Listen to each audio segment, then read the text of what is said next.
They say 40 is the new 30, and they might be right, at least in financial terms. The outlook is gloomy if you live in the UK and you're in your 30s. People born in the early 1980s have an average net household wealth of £27,000 per adult. That includes housing, financial and private pension wealth.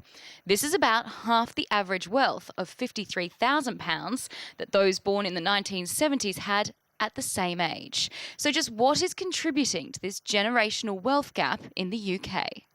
Part of it is obviously to do with the unique housing market the UK faces, but we've also seen falls in the generosity of private pensions. So in particular, the generous company kind of salary-related schemes that were prevalent for the 1960s cohort when they were young adults just aren't really available to those born in the early 1980s.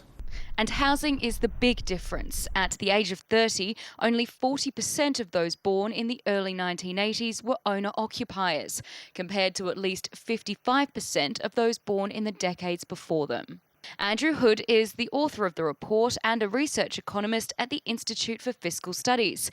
He says it will only get worse if growth stays stagnant.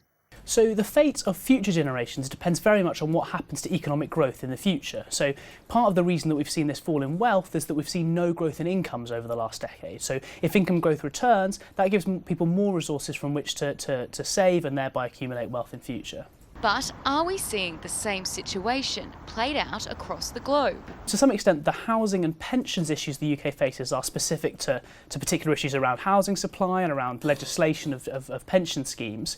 But the broader issue facing the developed world is the fact that we have seen very slow income growth since before the financial crisis, and whether productivity can recover over the next few years is really the big question as we think about living standards going forward.